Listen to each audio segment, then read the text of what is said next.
À 21 ans, la Vierge fut vendue comme une marchandise par sa famille. Un millionnaire froid l'acheta, sans promettre ni amour ni pitié. Emmenée dans son manoir, elle croyait avoir tout perdu, mais un secret caché dans cette maison allait changer son destin à jamais. Si cette histoire vous a intéressé, n'oubliez pas de vous abonner à notre chaîne et dites-nous de quelle ville vous nous regardez. Nous continuons. Le soleil venait à peine de se lever quand Élodie ouvrit les yeux, sentant le poids familier de l'épuisement sur ses épaules. À 21 ans, son jeune visage portait déjà les marques invisibles d'une vie consacrée à servir. La minuscule chambre au fond du manoir, son seul refuge, était plongée dans la pénombre de l'aube. Les murs écaillés témoignaient silencieusement de sa routine quotidienne de soumission. Avec des gestes automatiques, Élodie enfila son uniforme usé et attacha ses longs cheveux châtains en un chignon sévère. Son reflet dans le petit miroir fêlé révélait des yeux verts qui, malgré tout, conservaient encore une étincelle d'espoir. C'était le même espoir que sa mère, Claire, avait entretenu jusqu'à son dernier souffle 5 ans auparavant. La voix stridente de Marguerite, sa belle-mère, résonna dans le couloir avant même qu'Élodie ne puisse finir de s'habiller. « Élodie, où est cette bonne à rien ?» Le ton familier de mépris lui retourna l'estomac. Rapidement, elle se dirigea vers la cuisine, où elle trouva la femme d'âge moyen impeccablement vêtue, comme toujours.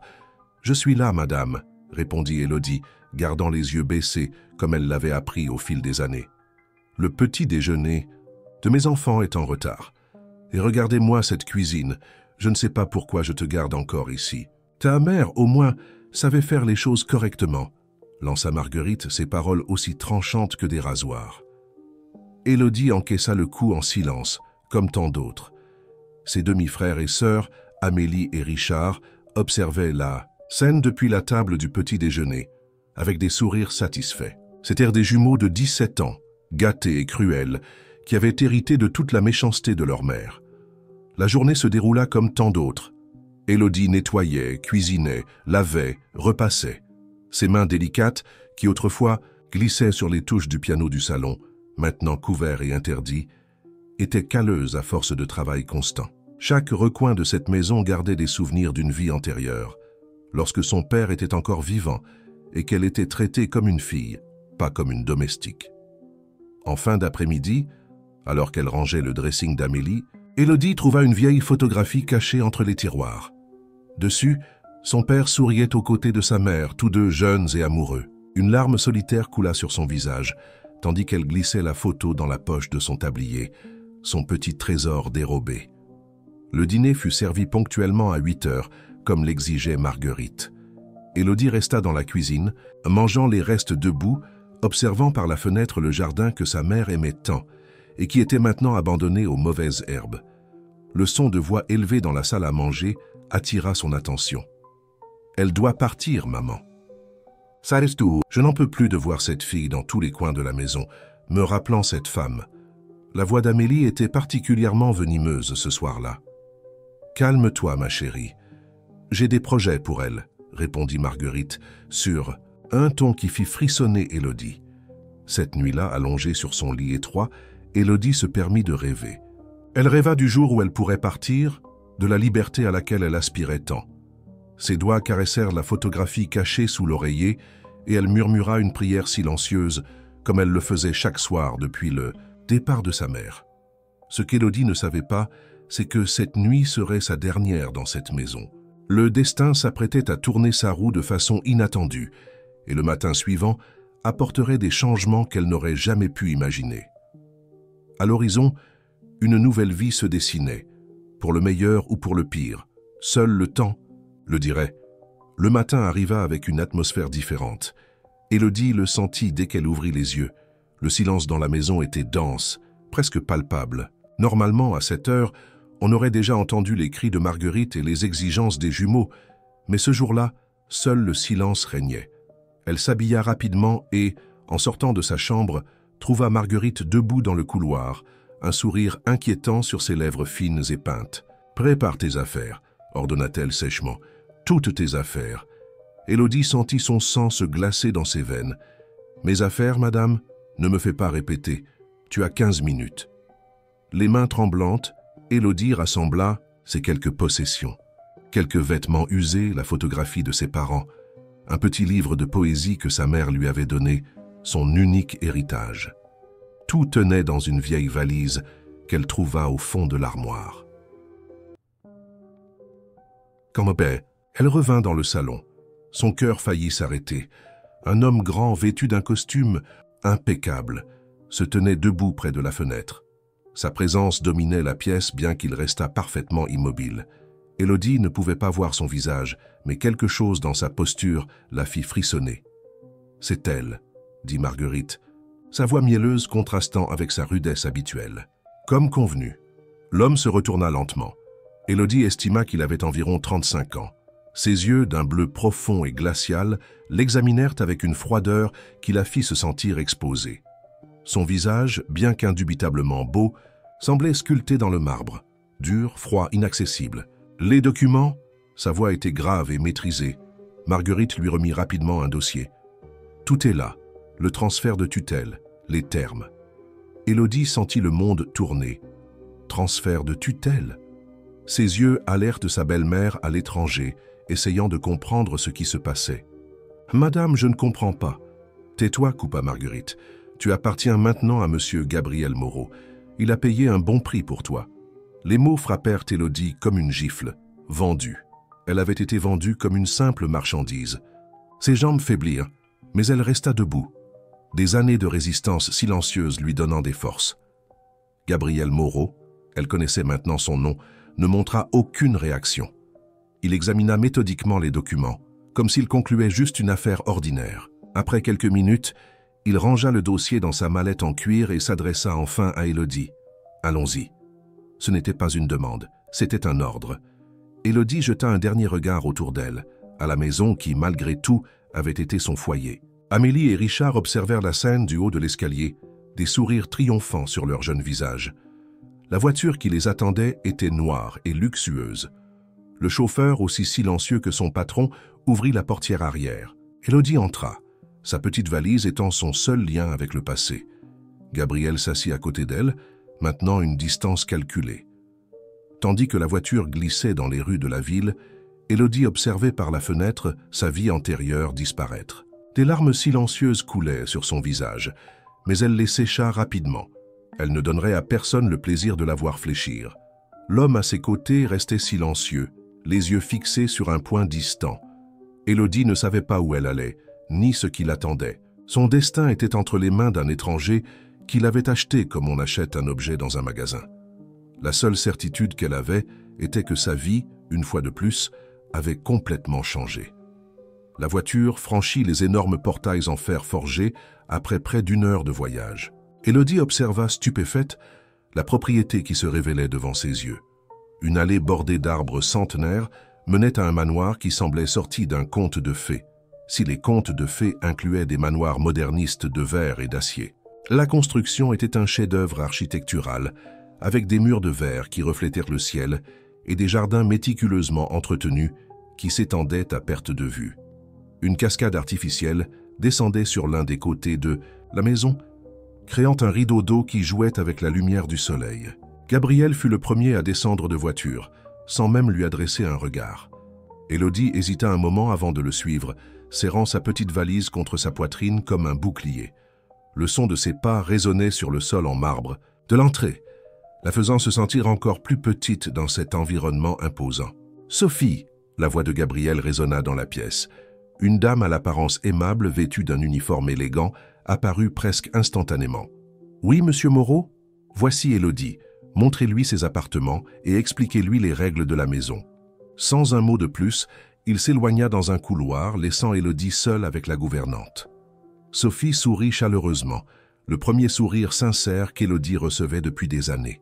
« Viens avec moi, ma chérie, tu dois être épuisée. » Alors qu'elle montait un escalier flottant en verre et en acier, Élodie remarqua qu'il n'y avait pas de photographie sur les murs, aucune touche personnelle. C'était comme si la maison était une galerie d'art minimaliste, belle mais dépourvue d'âme. « Voici », annonça Sophie, ouvrant une porte au 2e étage. Élodie ne put retenir une exclamation de surprise. La chambre était plus grande que toute la zone de service où elle avait vécu dans la maison de Marguerite. Un lit king size dominait le centre de la pièce, couverts de draps qui semblaient faits de nuages. L'un des murs était entièrement en verre, offrant une vue splendide sur les jardins. « C'est ma chambre. Oui, mademoiselle, Monsieur Moreau a été très précis concernant vos appartements. » Sophie commença à ouvrir les portes d'un immense dressing vide. « Demain matin, quelqu'un viendra prendre vos mesures. Monsieur Moreau a ordonné qu'une garde-robe complète soit fournie. » Élodie s'assit au bord du lit, se sentant étourdie. « Je ne comprends pas. Pourquoi fait-il cela ?» Sophie s'arrêta et regarda Élodie avec une expression énigmatique. « Monsieur Moreau a ses raisons. Maintenant, quant aux règles, vous avez libre accès à toute l'aile du manoir qui comprend cette chambre, la bibliothèque, la salle de musique et les jardins. L'aile ouest est strictement interdite. Monsieur Moreau valorise sa vie privée par-dessus tout. Et qu'attend-il de moi? Pour l'instant, juste que vous vous reposiez et vous adaptiez. Monsieur Moreau a clairement indiqué que vous n'êtes pas une employée ici. » Sophie hésita un moment avant de continuer. « Il n'y a qu'une seule règle qu'il a insisté pour que je souligne. Personne ne peut vous toucher sans votre permission expresse. Personne. » Élodie fronça les sourcils, confuse. C'était une règle étrange pour quelqu'un qui venait de l'acheter. « Pas même lui, surtout pas lui, » répondit Sophie avec un regard significatif. Après le départ de Sophie, Élodie resta assise sur le lit pendant longtemps, essayant de comprendre tout ce qui s'était passé. Son regard parcourut la chambre luxueuse, s'arrêtant sur une porte que Sophie n'avait pas mentionnée. Poussée par la curiosité, elle s'approcha et l'ouvrit. C'était une salle de bain digne d'un spa, avec une baignoire qui ressemblait plutôt à une piscine et une douche avec plusieurs configurations de jet. Sur le comptoir de marbre, elle trouva des produits de beauté des marques les plus chères, tout neufs et intacts. Alors qu'elle se préparait à prendre un bain, Élodie entendit une mélodie lointaine. Quelqu'un jouait du piano quelque part. Dans le manoir, une musique mélancolique et profondément triste. Elle s'approcha de la fenêtre et vit une lumière allumée dans l'aile ouest, l'aile interdite. La nuit tomba sur le manoir de cristal, apportant avec elle plus de questions que de réponses. Élodie se coucha dans le lit le plus confortable qu'elle ait jamais connu, mais le sommeil tarda à venir. Dans son esprit, l'image des yeux bleus et froids de Gabriel se mêlait à la mélodie du piano, créant un mystère qu'elle ne parvenait pas à déchiffrer. Dans le silence de la chambre, elle se promit de découvrir la vérité derrière tout cela. Pourquoi un homme achèterait-il une jeune femme juste pour la traiter comme une princesse? Que cachait l'aile ouest? Et pourquoi, malgré tout le luxe et le confort, y avait-il tant de tristesse dans cette musique solitaire? Le premier rayon de soleil trouva Élodie déjà éveillée, observant les jardins depuis sa fenêtre. Elle avait peu dormi, son esprit encore en train de digérer les bouleversements de la veille. La chambre, qui la nuit semblait presque irréelle dans son luxe, prenait de nouveaux contours sous la lumière du matin. Un coup discret à la porte annonça l'arrivée de Sophie, apportant un plateau de petit déjeuner qui aurait fait passer un hôtel 5 étoiles pour Modeste. « Bonjour, mademoiselle Élodie. J'espère que vous avez bien dormi. »« Sophie, s'il vous plaît, appelez-moi simplement Élodie, » demanda-t-elle, encore mal à l'aise avec tant de formalisme. Ses yeux parcoururent le plateau, remarquant les fruits frais, les pains artisanaux, les jus naturels et une variété de mets qu'elle n'avait jamais goûtés. « Comme vous voulez, » sourit Sophie, plaçant le plateau sur une table près de la fenêtre. « La couturière arrivera dans 1 heure.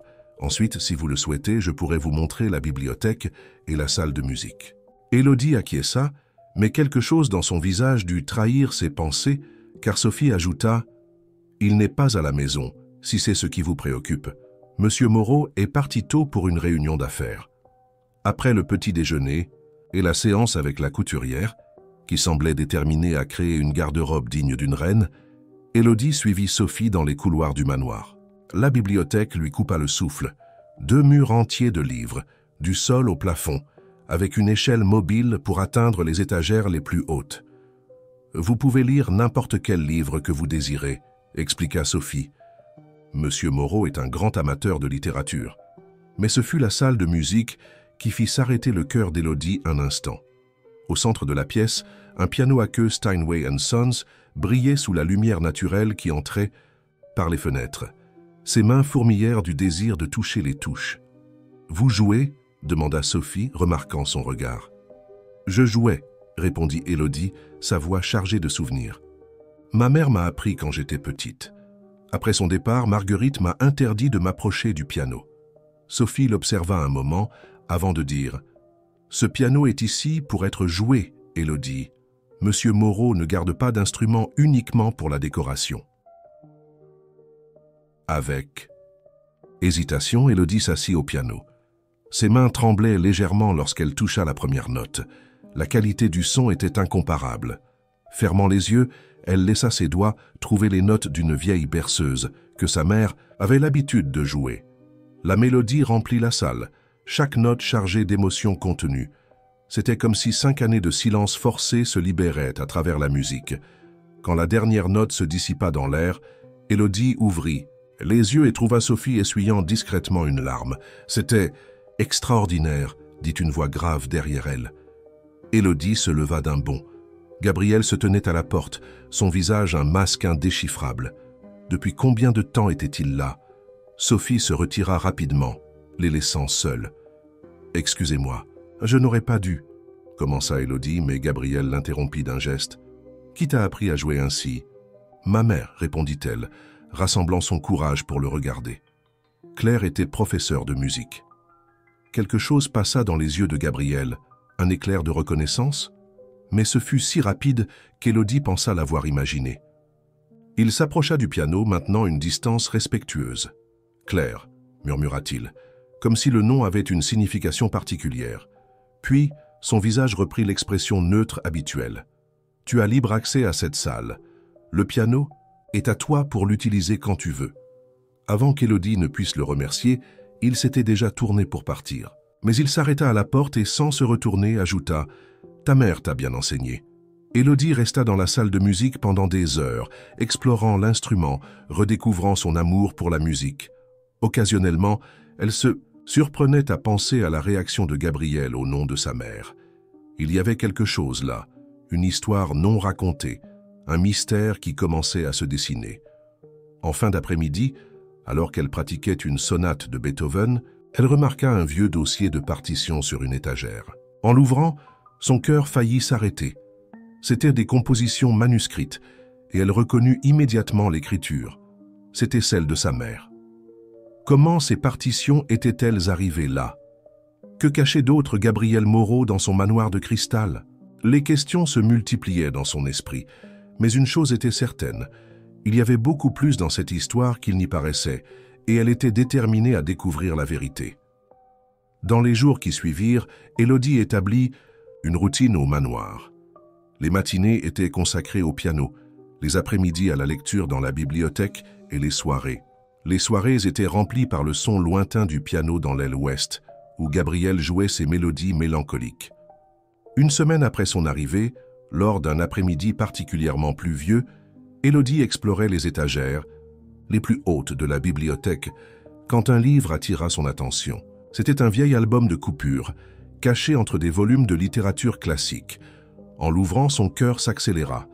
C'étaient des reportages sur des concerts de piano, tous mettant en vedette une jeune pianiste nommée Elisabeth. « Moreau, sa mère », dit Sophie, qui était entrée silencieusement dans la bibliothèque. « C'était une pianiste brillante. » Élodie passa ses doigts sur une photographie jaunie. Elisabeth Moreau avait les mêmes yeux bleus perçants que son fils, mais les siens débordaient de chaleur et de vie. Que lui est-il arrivé? Sophie hésita, ses yeux parcourant la bibliothèque comme si elle cherchait des oreilles indiscrètes. Elle est partie quand M. Gabriel n'avait que 12 ans. Ce fut un coup dont il ne s'est jamais complètement remis. Et son père? Victor Moreau était un homme difficile. Sophie choisit ses mots avec soin. Après le départ d'Elisabeth, il est devenu encore plus strict avec Gabriel. Il a transformé ce garçon sensible qui aimait la musique en un homme qui a appris à cacher ses émotions. Élodie continua à feuilleter l'album, absorbant chaque détail. Dans l'une des dernières pages, elle trouva quelque chose qui lui coupa le souffle. Une photographie d'Elisabeth aux côtés d'une jeune femme qu'elle connaissait très bien. « Ma mère », murmura Élodie, touchant le visage souriant de Claire. Sur la photographie, elle connaissait Elisabeth Moreau? Sophie prit la photographie d'une main tremblante. Elles étaient des amies proches. Claire était l'une des rares élèves particulières d'Elisabeth. La gouvernante remit soigneusement la photo dans l'album. Il y a des choses du passé qu'il vaut mieux ne pas remuer, Élodie. Mais il était trop tard. L'esprit d'Élodie bouillonnait déjà de possibilités. Sa mère n'avait jamais mentionné Elisabeth Moreau, mais maintenant, tant de choses commençaient à avoir un sens. Les partitions trouvées dans la salle de musique, la réaction de Gabriel en entendant le nom de Claire. Cette nuit-là, alors que la pluie battait les fenêtres du manoir, Élodie ne parvenait pas à dormir. Le son du piano dans l'aile ouest semblait plus intense, plus chargé d'émotions. Poussée par une impulsion irrésistible, elle quitta sa chambre et suivit le son à travers les corridors sombres.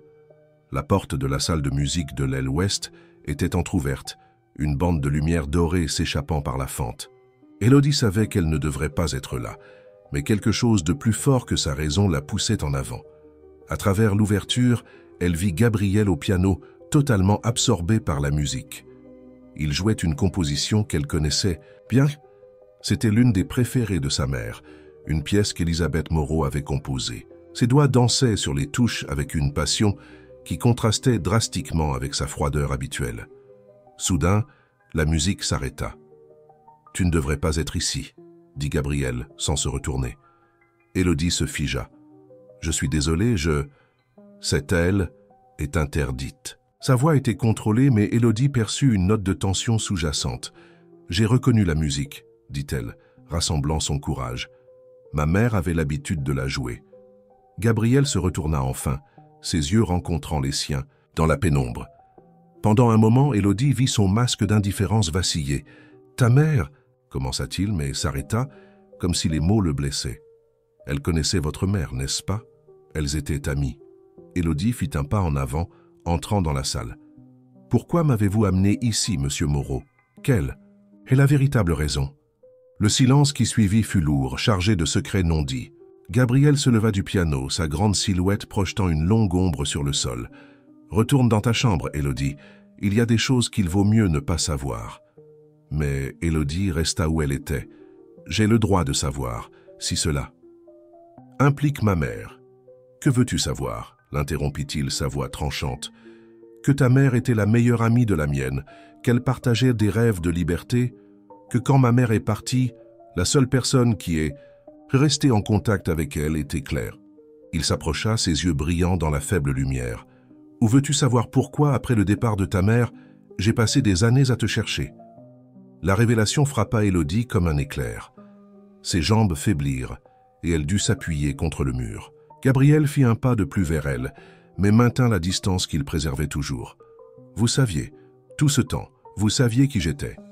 Depuis le moment où Marguerite m'a contacté, t'offrant comme marchandise, répondit-il, sa voix chargée d'amertume.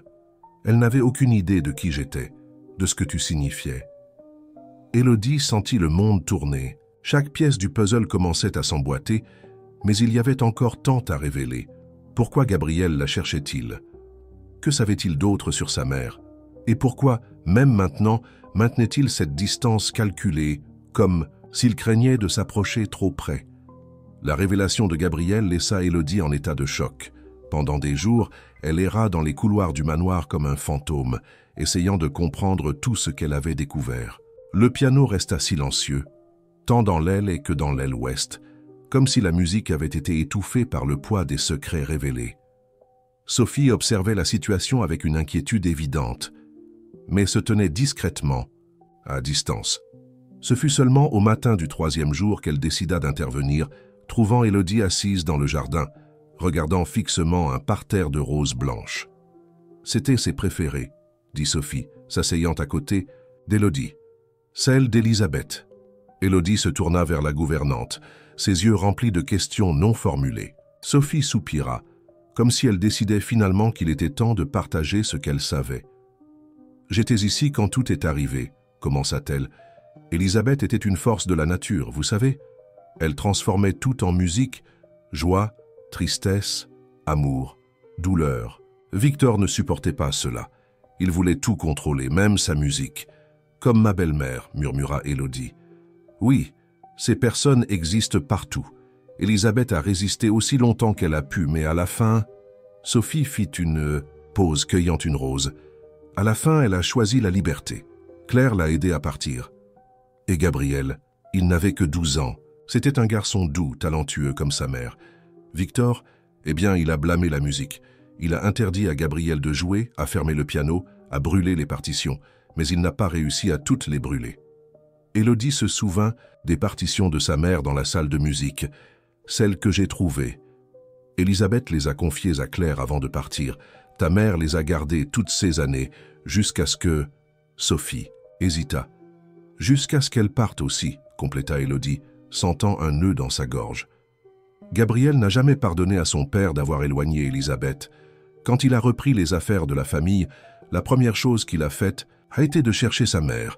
Mais c'était trop tard. Sophie tournait la rose entre ses doigts. C'est alors qu'il a découvert l'amitié entre Élisabeth et Claire, et ton existence. Mais pourquoi m'a-t-il cherché? Pourquoi se soucierait-il de moi?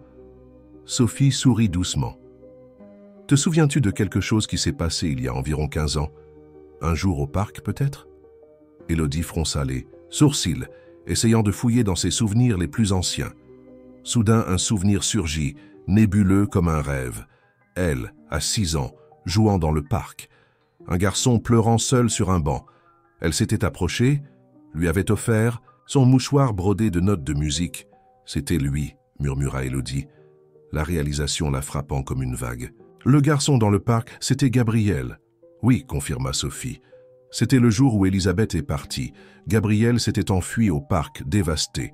Une petite fille s'est approchée de lui a offert un mouchoir et lui a dit quelque chose qu'il n'a jamais oublié.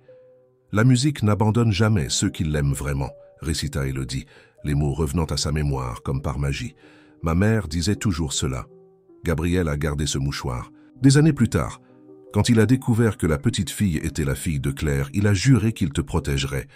Mais quand il t'a finalement trouvé, j'étais prisonnière de Marguerite, compléta Élodie, les larmes coulant librement sur son visage. Il ne pouvait pas simplement te sortir de là sans motif légal. Quand Marguerite a proposé de te vendre, Sophie s'arrêta, laissant l'implication en suspens. Élodie se leva brusquement. Je dois lui parler. Il est dans son bureau, dit Sophie. Et Élodie, il peut paraître froid, mais il y a un océan d'émotions sous cette surface de glace. D'un pas décidé, Élodie traversa le manoir en direction du bureau. Son cœur battait fort, mais pour la première fois depuis son arrivée, ce n'était pas de peur, c'était de compréhension, de reconnaissance. En arrivant à la porte du bureau, elle respira profondément. Tant de vies entrelacées par le destin, tant d'histoires connectées par des fils invisibles, de musique et de mémoire. Il était temps d'affronter la vérité, de briser les dernières barrières de glace qui les séparaient. Élodie frappa doucement à la porte du bureau. Le « entrer » qui vint de l'intérieur ressemblait plus à un murmure qu'à un ordre. Alors, ouvrant la porte, elle trouva Gabriel debout près du mur de verre, observant la pluie qui commençait à tomber sur les jardins. Le bureau était un reflet parfait de son occupant, organisé, élégant et protégé par des murs de verre qui, paradoxalement, créaient une barrière invisible avec le monde extérieur. Une photographie solitaire sur la table de travail attira l'attention d'Élodie. Elle montrait une très jeune Élisabeth au piano avec un Gabriel enfant assis à ses côtés. « Vous avez gardé le mouchoir ?» dit Élodie, brisant le silence. Ce n'était pas une question. Gabriel se tourna lentement, ses yeux rencontrant les siens. Pendant un moment, le masque de froideur vacilla.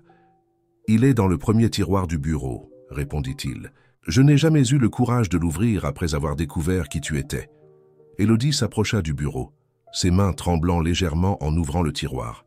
Il était là, un petit mouchoir blanc brodé de notes de musique, préservé comme une relique sacrée dans une boîte en cristal.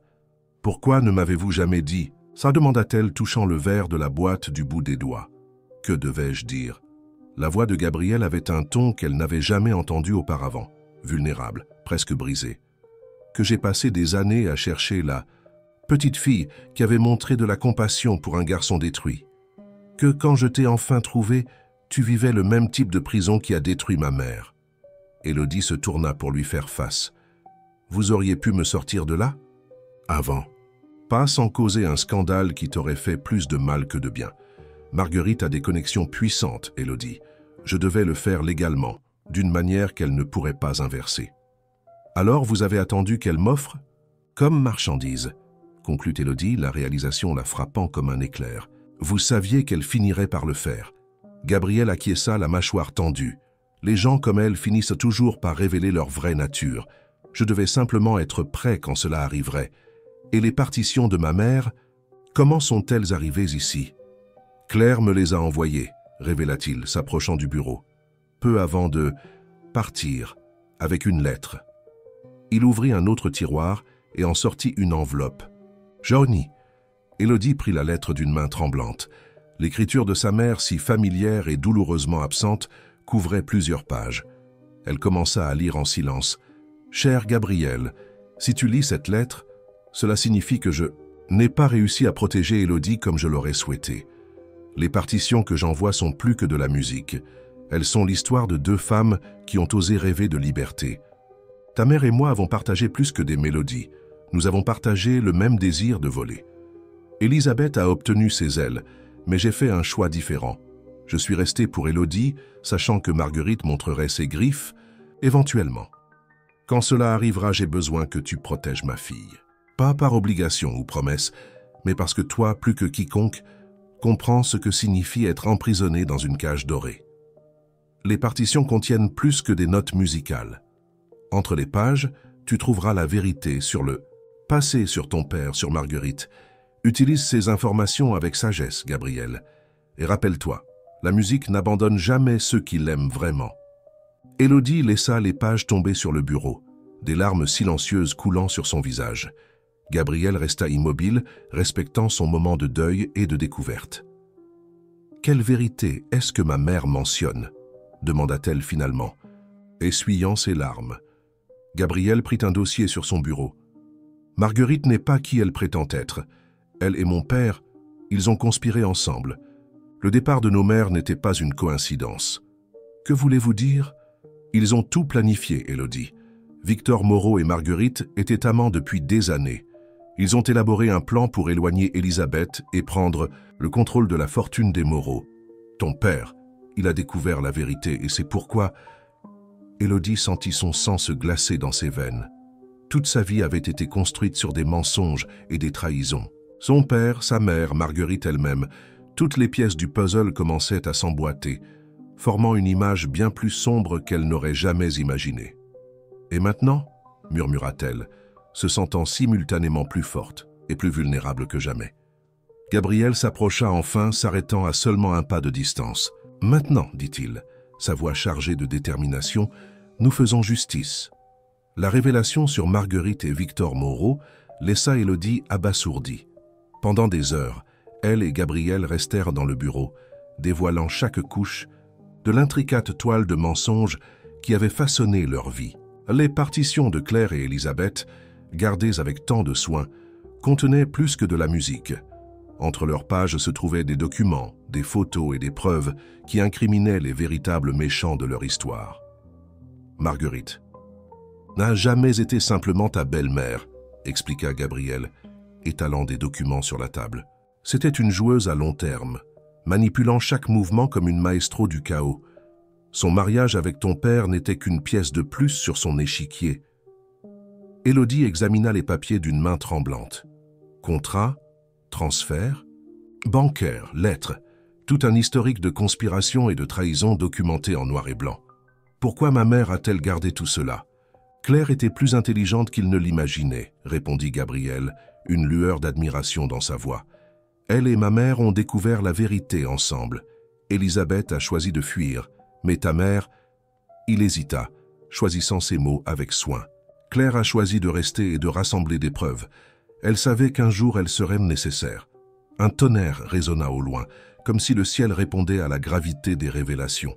Élodie se leva et marcha jusqu'à la fenêtre, observant les nuages sombres qui s'approchaient. « Pendant toutes ces années où vous m'avez cherché, dit-elle, sa voix presque un murmure, que comptiez-vous faire ?» Gabriel la rejoignit près de la fenêtre, maintenant sa distance respectueuse caractéristique. Au début, c'était juste une promesse à une petite fille qui m'avait offert de la gentillesse quand j'en avais le plus besoin. Ensuite, c'est devenu une mission, protéger la fille de Claire, honorer le sacrifice de ta mère. Et maintenant, Élodie se tourna pour lui faire face. Qu'est-ce qui a changé? Les yeux bleus de Gabrielle, habituellement si froids, semblaient se liquéfier en rencontrant les siens. Maintenant, c'est personnel. Tu n'es pas juste la petite fille au mouchoir ou la fille de Claire. Tu es Élodie, et tu... Il s'arrêta comme si les mots étaient trop difficiles à prononcer. Je quoi, insista-t-elle, faisant un pas vers lui. Tu m'as fait croire à la musique à nouveau, compléta-t-il, sa voix rauque d'émotion. Après le départ de ma mère, j'ai continué à jouer, mais c'était comme si les notes étaient vides. Puis, tu es arrivé, et ta musique, c'est comme entendre le soleil se lever. Élodie sentit son cœur s'accélérer. C'était la première fois qu'elle voyait Gabrielle vraiment vulnérable, ses défenses baissées, son âme exposée comme les partitions ouvertes sur la table. « C'est pour ça que vous ne vous approchez jamais ?» demanda-t-elle doucement. « Vous avez peur de vous permettre de ressentir ?»« J'ai peur de ne pas mériter, » admit-il. « Après tout ce que nos familles ont traversé, après tant de douleurs, la musique n'abandonne jamais ceux qui l'aiment vraiment, » cita Élodie, faisant un autre pas vers lui. « Ma mère ne disait pas cela uniquement à propos des mélodies, n'est-ce pas? C'était aussi à propos de l'amour. » Un éclair illumina le bureau, projetant leurs ombres sur le mur comme une seule silhouette. Gabrielle resta immobile, mais Élodie pouvait voir le conflit dans ses yeux, le désir de se rapprocher luttant contre des années d'autocontrôle imposées. « Nous ne pouvons pas les laisser gagner, » dit Élodie, sa voix gagnant en force.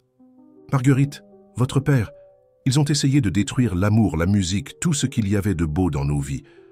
Nous ne pouvons pas leur permettre de continuer à nous contrôler, même à distance. » Gabrielle acquiesça lentement, ses yeux fixés sur les siens.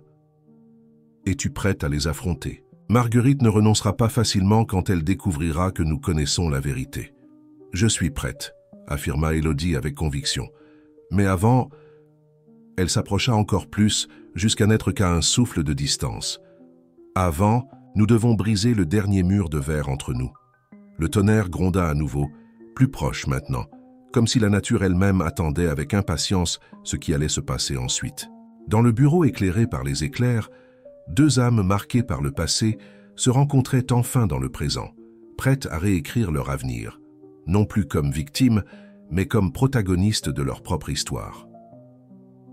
Le lendemain, Matin trouva Élodie et Gabrielle dans la bibliothèque, entourés de documents et de tasses de café. La pluie de la nuit précédente avait laissé place à un soleil timide, qui entrait par les fenêtres et illuminait la pile de preuves sur la table. « Marguerite a toujours été méticuleuse dans ses registres », expliqua Gabrielle, séparant quelques feuilles.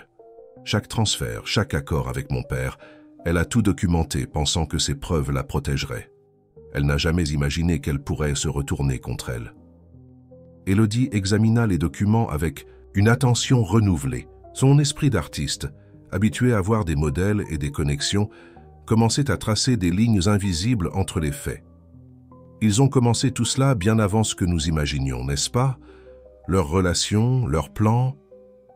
Oui, confirma Gabrielle, sa voix tendue. Ma mère et la tienne l'ont découvert par hasard. Elisabeth a trouvé des lettres, et quand elle a confronté mon père, il s'arrêta, respirant profondément. C'est à ce moment-là que tout s'est effondré. Élodie se leva de sa chaise et marcha jusqu'à l'étagère la plus proche, ses doigts glissant sur les reliures des livres pendant qu'elle réfléchissait. « Nous devons être plus intelligents qu'eux, » dit-elle finalement. « Marguerite et votre père pensent qu'ils ont tout le pouvoir, que personne ne peut les toucher. C'est leur plus grande faiblesse. » Gabrielle l'observait avec un mélange d'admiration et de curiosité. Depuis la nuit précédente, dans le bureau, quelque chose avait changé entre eux. La distance physique existait encore, mais les barrières émotionnelles commençaient à s'effondrer, comme une digue cédant à la pression de l'eau. « Qu'as-tu en tête ?» demanda-t-il, s'approchant. Élodie se tourna pour lui faire face, ses yeux brillants de détermination. « Ils nous ont sous-estimés toute notre vie. Ils me voyaient comme une servante inutile, vous comme un fils contrôlable. Ils n'ont jamais imaginé que nous pourrions nous unir, que nous découvririons la vérité. » Un sourire rare apparut sur les lèvres de Gabrielle. « Continue. »« Et si ?» proposa Élodie, revenant vers la table. « Au lieu de les confronter directement, nous utilisions leur propre stratégie contre eux, faire en sorte qu'ils s'exposent eux-mêmes. » Gabrielle se pencha sur la table. son visage proche du sien tandis qu'ils examinaient les documents ensemble. Le parfum délicat d'Élodie l'enveloppait, rendant difficile de maintenir sa concentration. « Comment ? Votre entreprise est sur le point de faire une grande acquisition, n'est-ce pas? Quelque chose que Marguerite et votre père suivent de près? » « La fusion avec le groupe Rivière, » confirma Gabriel. « C'est la plus grande affaire de l'année. Marguerite a fait pression sur mon père pour qu'il intervienne, prétendant que j'ai été trop émotif dans mes décisions dernièrement. » Élodie sourit, un sourire qui mêlait douceur et astuce. « Et si nous leur donnions exactement ce qu'ils veulent? Une chance de nous sauver de nous-mêmes. » Au cours des heures suivantes, le plan prit forme. Chaque détail fut méticuleusement élaboré, chaque mouvement calculé comme des notes sur une partition complexe. Élodie se révéla être une stratège naturelle, sa sensibilité artistique se traduisant par une capacité unique à prévoir les réactions et les comportements. « Tu es extraordinaire », dit doucement Gabriel, alors que le soleil se couchait, déjà à l'horizon. Ils étaient seuls dans la bibliothèque, Sophie s'étant retirée depuis des heures avec les tasses vides de café. Élodie leva les yeux des documents, rencontrant le regard intense de Gabriel. « Je ne fais que ce que nos mères auraient fait, lutter pour la vérité, pour la justice. Ce n'est pas seulement ça. » Il fit un pas vers elle, éliminant une partie de la distance qu'il maintenait toujours. « Tu as quelque chose de spécial, Élodie. Quelque chose qui va au-delà de la musique, au-delà de la stratégie. Tu as ta propre lumière. » Le cœur d'Élodie s'accéléra. Depuis la nuit précédente, chaque moment avec Gabriel était chargé d'électricité contenue, de mots non dits. « Pourquoi gardez-vous encore vos distances ?» demanda-t-elle, sa voix à peine un murmure. Gabriel ferma les yeux un moment, comme s'il rassemblait ses forces. « Parce que si je m'approche davantage, si je me permets que cela arrive, il n'y aura pas de retour possible. » « Et qui a dit que je voulais revenir en arrière ?» défia Élodie, faisant un pas vers lui. L'air, entre eux, semblait chargé de possibilités, de promesses silencieuses. Gabriel leva la main, ses doigts effleurant presque le visage d'Élodie, mais s'arrêta à quelques millimètres de sa peau. « D'abord, nous devons en finir avec tout cela, » dit-il, la voix rauque. « Nous devons nous assurer qu'ils ne pourront plus jamais faire de mal à personne. Ensuite, insista Élodie, son cœur battant la chamade. Ensuite, il n'y aura plus de mur de verre entre nous. » Le moment fut interrompu par Sophie qui entra précipitamment dans la bibliothèque. « Monsieur Gabriel, je viens de recevoir l'information. Votre père est en chemin, et il n'est pas seul. » Gabriel et Élodie échangèrent un regard. Le jeu était sur le point de commencer plus tôt qu'ils ne l'avaient prévu. Il était temps de mettre le plan en action, de transformer leurs blessures en force, leur douleur en détermination. La musique de la vengeance était sur le point de commencer et ils seraient les maestros de cette symphonie finale. L'annonce de l'arrivée de Victor Moreau mit le manoir en mouvement. Sophie organisa rapidement les documents éparpillés dans la bibliothèque, tandis qu'Élodie et Gabriel se préparaient pour la confrontation imminente. Le plan devrait être accéléré, mais peut-être était-ce un avantage. Moins l'ennemi avait de temps pour réfléchir, mieux c'était. « Tu dois te cacher, » dit Gabriel, guidant Élodie à travers les couloirs. « Ils ne doivent pas encore savoir que nous avons tout découvert. »« Non, » répondit fermement Élodie, s'arrêtant au milieu du couloir. « J'en ai assez de me cacher. De plus, le plan ne fonctionnera que si je suis présente. » Gabriel la regarda, partagée entre admiration et inquiétude. Élodie n'était plus la jeune femme effrayée qui était arrivée au manoir. À sa place se tenait une femme forte, déterminée, avec une lueur de défi dans ses yeux verts. « Tu as raison, » finit-il par accepter. « Mais rappelle-toi, nous ne pouvons pas encore révéler nos cartes. Laisse-les penser qu'ils ont encore le contrôle. » Élodie acquiesça, ajustant l'élégante robe qu'elle portait maintenant, si différente des uniformes usés de sa vie antérieure. « Comme une performance, » dit-elle, un petit sourire jouant sur ses lèvres. Chaque note au bon moment. Le son des portes s'ouvrant à l'étage inférieur annonça l'arrivée des visiteurs. Élodie et Gabriel échangèrent un dernier regard avant de descendre les escaliers. Dans le hall d'entrée, Victor Moreau dominait l'environnement par sa présence imposante. À ses côtés, Marguerite arborait son sourire de serpent. « Mon fils !» La voix de Victor résonna dans la pièce. « Je vois que les rumeurs étaient vraies. » Gabriel maintint son expression neutre. Des années de pratique à cacher ses émotions le servant bien en ce moment. Quelle rumeur, père? À propos de ta plus récente acquisition, répondit Victor, ses yeux froids se fixant sur Élodie. Marguerite m'a parlé de la fille. Je dois dire que je suis déçu, je pensais t'avoir mieux élevée. Élodie sentit le regard calculateur de Marguerite sur elle, évaluant chaque détail de sa transformation. La robe élégante, la posture confiante, l'air de dignité, tout était si différent de la servante soumise qu'elle connaissait. Élodie a été une excellente compagnie, dit calmement Gabriel, et une pianiste extraordinaire. La mention du piano fit visiblement durcir Victor. La musique, cracha-t-il le mot comme s'il s'agissait de poison. Toujours la musique. Tu es comme ta mère, toujours à te laisser emporter par des sentimentalismes stupides. La musique est plus puissante que vous ne l'imaginez, monsieur Moreau, intervint Élodie, sa voix claire et ferme. Elle a le pouvoir de révéler des vérités cachées. Marguerite fit un pas en avant, son faux sourire vacillant un instant. Quelle vérité, Sorens, ma chère? Pourquoi n'allons-nous pas tous dans la salle de musique? Suggéra Gabriel, faisant un geste vers les escaliers. Je suis sûr qu'Élodie adorerait nous offrir une performance. Victor semblait sur le point de refuser, mais Marguerite posa une main sur son bras. Ce serait charmant, n'est-ce pas, Victor, voir comment notre investissement s'est développé. Le groupe monta les escaliers en silence, la tension palpable dans l'air. Élodie marchait avec la grâce d'une ballerine, chaque pas calculé, chaque mouvement faisant partie de la performance qui était sur le point de commencer. La salle de musique était baignée par la lumière du soir, le piano à queue luisant comme un joyau noir. Élodie s'assit à l'instrument avec naturel, ses mains se posant doucement sur les touches. « Que diriez-vous de quelque chose de spécial ?» suggéra-t-elle, ses yeux rencontrant ceux de Gabriel un bref instant. « Une composition d'Élisabeth? Moreau peut-être ?» Le visage de Victor pâlit, tandis que Marguerite serrait les lèvres en une fine ligne. La première note retentit dans l'air, claire et cristalline comme la vérité qui était sur le point d'émerger. La musique commença douce, presque hésitante, comme une question en cours de formulation. Mais elle gagna rapidement en force, chaque accord chargé de signification, chaque pause grosse de révélation sur le point d'exploser. Élodie jouait non seulement avec ses doigts, mais avec toute son âme. Ce n'était pas seulement une présentation musicale, c'était le prélude d'une révolution, le début d'une bataille qui avait attendu des années pour être livrée. Et tandis que la musique remplissait chaque recoin de la salle, les documents cachés entre les partitions attendaient leur moment d'entrer en scène, prêts à transformer cette mélodie de révélation en une symphonie de justice. Les dernières. Notes de la composition d'Élisabeth flottaient encore dans l'air quand Élodie ouvrit doucement le dossier de partition. Victor Moreau s'était approché de la fenêtre, son dos tendu trahissant son malaise.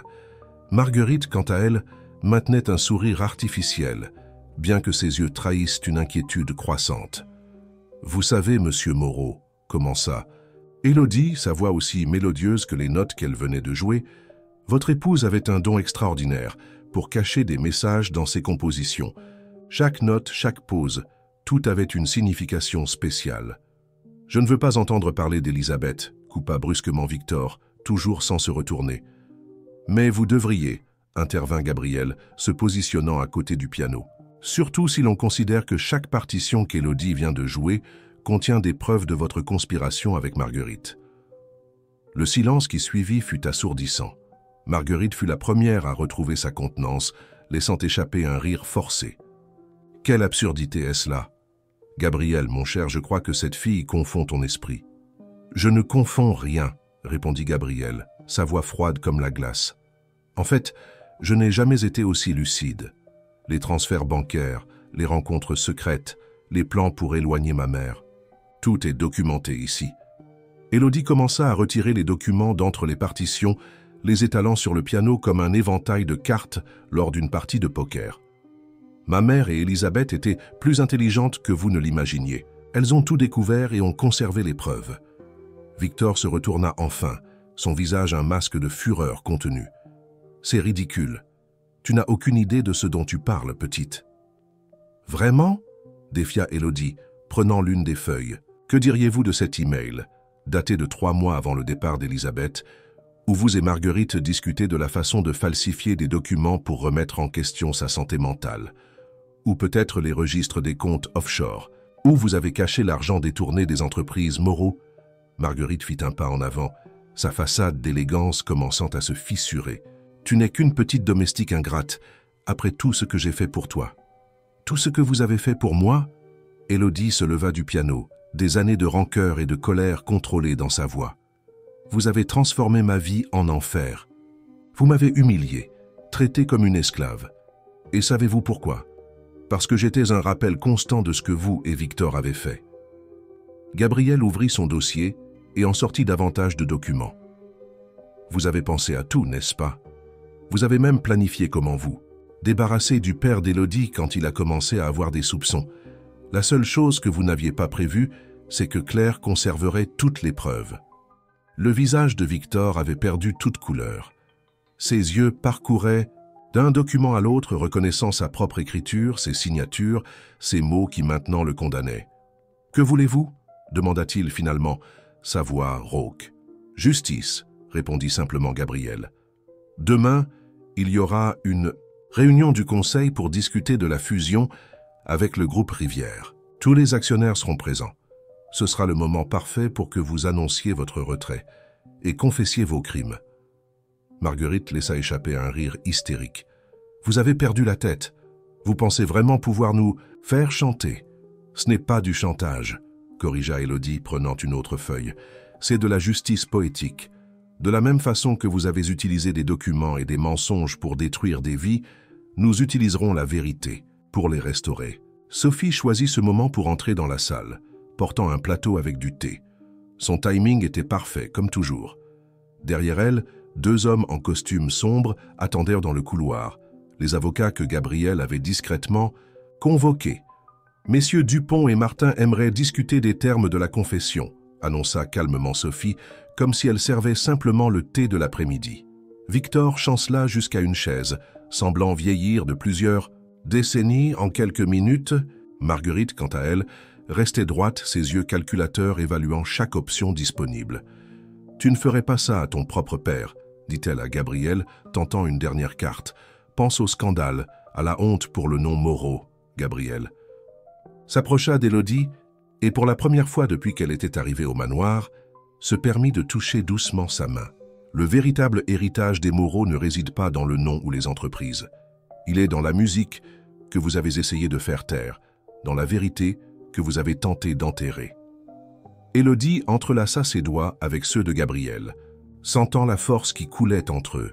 « Il est temps d'affronter les conséquences, » dit-elle, sa voix ferme. « La musique révèle toujours la vérité, à la fin. » Le soleil se couchait à l'horizon, peignant la salle de musique de tons d'or et de carmin.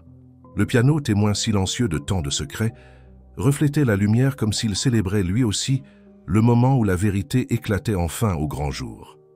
Les avocats occupèrent le bureau de Gabriel jusqu'à tard dans la nuit, rédigeant des documents et établissant des conditions.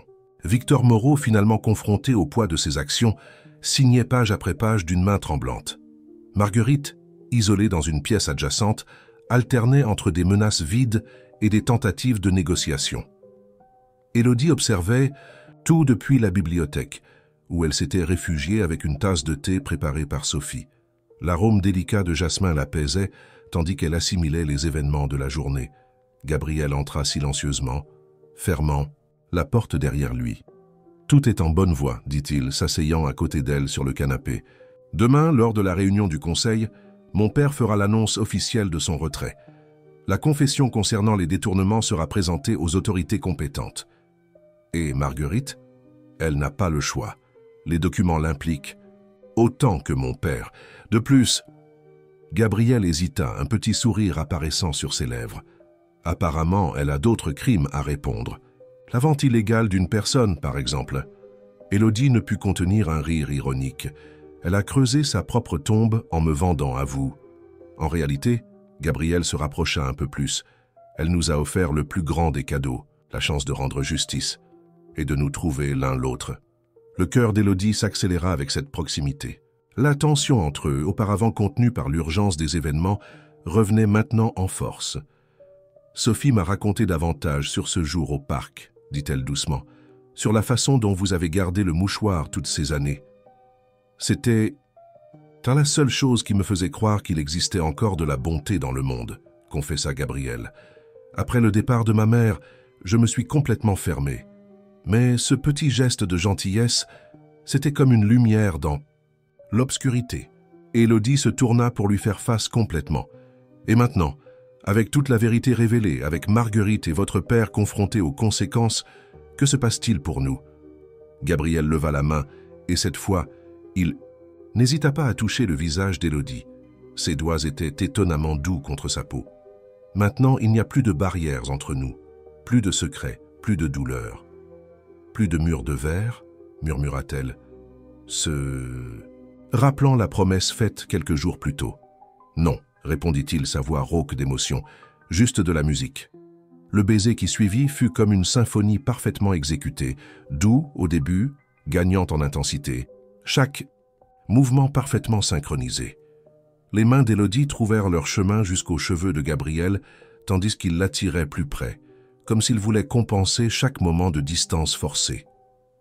Quand ils se séparèrent enfin, essoufflés, le monde semblait différent, plus lumineux, plus rempli de possibilités. « Tu sais, dit Élodie, ses doigts jouant avec le col de la chemise de Gabriel, nous devons encore découvrir ce qui est arrivé à ta mère. Les documents mentionnaient qu'elle est restée en contact avec ma mère. » Gabriel acquiesça, ses yeux brillants d'une nouvelle détermination. « Et nous le découvrirons ensemble. Mais maintenant, il se leva, lui tendant la main. Et si nous jouions quelque chose? Un duo, peut-être. » Élodie accepta sa main, se laissant guider jusqu'à la salle de musique. Le piano les attendait, ses touches reflétant le clair de lune qui entrait par les fenêtres. C'était le même instrument qui avait été témoin de tant de révélations quelques heures plus tôt. Mais maintenant, il semblait différent. Non plus porteur de secrets, mais messager de joie. Ils s'assirent ensemble sur le banc du piano, leurs corps se touchant naturellement, comme s'il n'y avait jamais eu de distance entre eux. Les premières notes d'une vieille chanson d'Élisabeth remplirent l'air, non plus une mélodie de tristesse, mais un hymne de libération. Pendant qu'il jouait, Élodie réalisa que sa vie s'était transformée en quelque chose qu'elle n'avait jamais osé rêver. De servante réduite au silence à pianiste respectée, de prisonnière à libératrice, son voyage était une preuve vivante que l'amour, comme la musique, avait le pouvoir de briser n'importe quelle chaîne. Et là, sous le clair de lune, avec les doigts dansant sur les touches en parfaite harmonie avec Gabriel, Élodie comprit enfin le véritable sens des paroles de sa mère. La musique n'abandonne jamais ceux qui l'aiment vraiment, parce que l'amour dans sa forme la plus pure est la plus puissante des musiques.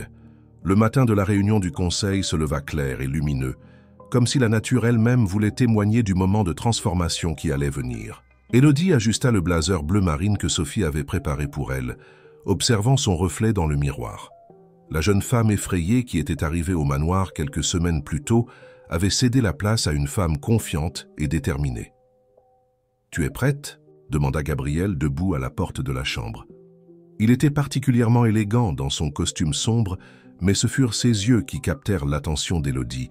Il y avait en eux une lueur différente, un mélange de détermination et de sérénité. « Presque », répondit-elle, prenant quelque chose sur sa coiffeuse. C'était le mouchoir brodé de notes de musique, maintenant encadré dans un délicat cadre d'argent. « J'ai pensé qu'il devrait être présent aujourd'hui. » Gabriel sourit, s'approchant pour examiner le mouchoir. « Le début de tout, » murmura-t-il, ses doigts effleurant légèrement ceux d'Élodie en touchant le cadre. Le trajet jusqu'au siège des entreprises Moreau se fit dans un silence confortable, leurs mains entrelacées sur la banquette en cuir de la voiture. Victor et Marguerite avaient été emmenés séparément, escortés par les avocats qui garantiraient le respect de l'accord. Le hall de l'imposant bâtiment aux façades de verre était agité lorsqu'ils arrivèrent. Des cadres et des actionnaires conversaient en petits groupes, certains lançant des regards curieux vers Élodie. Après tout, ce n'était pas tous les jours que le toujours solitaire Gabriel Moreau arrivait accompagné à une réunion du conseil. « Monsieur Moreau !» Une femme élégante d'âge moyen s'approcha rapidement. « Nous ne nous attendions pas. Je veux dire, votre père a toujours présidé ces réunions. » Les choses changent, Madame Martinez, répondit calmement Gabriel. Et voici, Élodie Dupont, ma partenaire, compléta Élodie avec un doux sourire, serrant la main de la femme surprise. La salle de réunion était impressionnante, avec une table ovale en acajou qui pouvait accueillir 30 personnes. Victor était déjà là, semblant avoir vieilli d'une décennie en une nuit. Marguerite, assise à ses côtés, gardait le menton levé dans un dernier effort de dignité. Tandis que les membres du conseil prenaient place, Élodie remarqua les regards confus qui passaient entre Victor et Gabriel. Il était évident que quelque chose d'important était sur le point de se produire. Il ne savait simplement pas quoi. Gabriel se leva, sa présence dominant naturellement l'environnement. « Mesdames et messieurs, je vous remercie tous de votre présence. Avant de discuter de la fusion avec le groupe Rivière, mon père a une annonce importante à faire. » Le silence qui suivit fut pesant. Victor se leva lentement, ses mains tremblant légèrement en tenant les papiers devant lui. Quand il commença à parler, sa voix était rauque. Au cours des 20 dernières années, j'ai été président des entreprises Moreau. Aujourd'hui, je viens annoncer non seulement ma retraite, mais également faire une confession. Le brouhaha qui suivit fut rapidement réduit au silence lorsque Victor poursuivit, révélant des années de manipulation financière, de détournement de fonds, et le plus choquant, la conspiration pour éloigner Elisabeth Moreau de l'entreprise et de la famille. Élodie observait les réactions autour de la table. Choc, incrédulité, indignation. Mais ses yeux revenaient toujours vers Gabriel, admirant la force avec laquelle il affrontait ce moment. Lorsque Victor termina sa confession, il semblait avoir physiquement diminué. Marguerite gardait les yeux fixés sur la table, ses doigts serrant compulsivement le bord de son dossier. « Les documents de preuve ont déjà été transmis aux autorités compétentes », annonça l'un des avocats, distribuant des copies des principaux documents aux membres du conseil. Gabriel se leva, à nouveau. « En tant qu'actuel PDG des entreprises Moreau, j'assume l'entière responsabilité de conduire notre entreprise à travers cette transition. La fusion avec le groupe Rivière se poursuivra comme prévu, mais en toute transparence et selon les normes éthiques les plus strictes. » Une cadre plus âgée, qu'Élodie reconnut comme l'une des plus anciennes conseillères, se leva. « Monsieur Moreau, Gabriel, je peux parler au nom de plusieurs d'entre nous quand je dis que votre mère serait fière. Elisabeth a toujours cru en l'intégrité avant le profit. » Les mots atteignirent Gabriel, comme une vague d'émotion qu'il ne contint que partiellement. Élodie, sentant son agitation, glissa sa main sous la table pour prendre la sienne. Tandis que les avocats conduisaient Victor et Marguerite hors de la salle, où les autorités les attendaient, Élodie réalisa qu'une ère s'était terminée. Les mensonges, les manipulations, les jeux de pouvoir, tout était en train d'être remplacé par quelque chose de nouveau, quelque chose de plus propre et de plus vrai. « Faisons une pause d'1 heure, » annonça Gabriel. « À notre retour, je présenterai le nouveau plan de gouvernance d'entreprise et nous discuterons des détails de la fusion. » Tandis que la salle se vidait, Élodie et Gabriel restèrent assis, leurs mains toujours unies sous la table. Le silence entre eux était confortable, plein de promesses et de possibilités. « Tu avais raison, » dit doucement Élodie. « Il était important que tout le monde connaisse la vérité. » Gabriel se tourna vers elle, ses yeux bleus plus doux qu'elle ne les avait jamais vus. « Et ce n'est que le début. Nous devons encore trouver ma mère, découvrir toute l'histoire, et nous y arriverons, » assura Élodie, serrant sa main. Ensemble. Le soleil du matin entrait par les fenêtres de la salle de réunion, les baignant d'une lumière dorée. C'était un nouveau jour, un nouveau commencement. Et tandis qu'ils observaient la ville en contrebas, tous deux savaient que leur vie avait changé pour toujours, pas seulement par la justice rendue, mais par l'amour qu'ils avaient à trouver dans le processus. Les semaines qui suivirent la réunion du conseil furent intenses. La presse s'en donna à cœur joie avec les révélations sur Victor Moreau et Marguerite, mais Gabriel géra la situation avec une dignité qui impressionna tout le monde.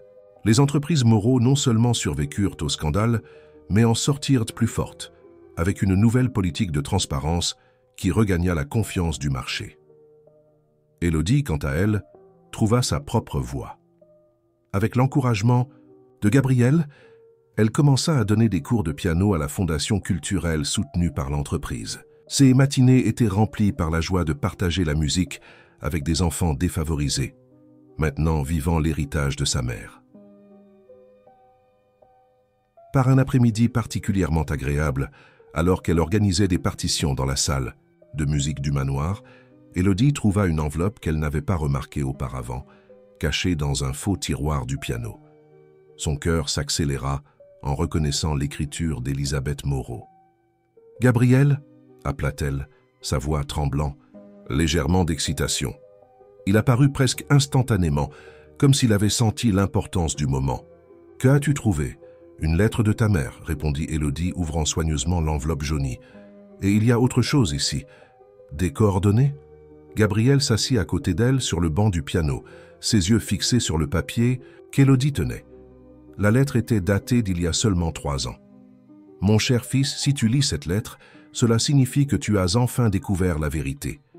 Claire m'a tenu informé de tout au fil des ans jusqu'à son dernier jour. Elle m'a parlé de l'homme fort et intègre que tu es devenu, malgré tant de cicatrices. Je n'ai pas pu revenir plus tôt parce que ça aurait été dangereux, pour moi et pour toi.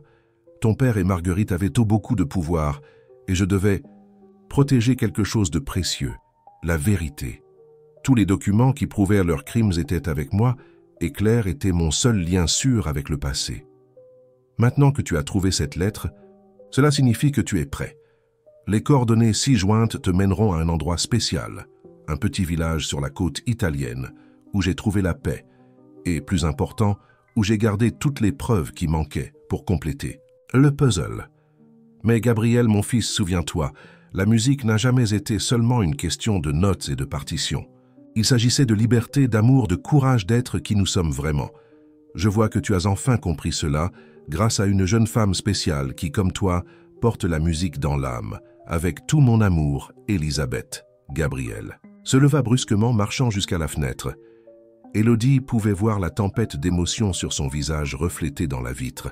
« Elle est vivante », murmura-t-il, sa voix étranglée. Tout ce temps, Élodie se leva et alla vers lui, enlaçant sa taille par derrière. Qu'elle n'a jamais cessé de penser à toi, de s'inquiéter pour toi.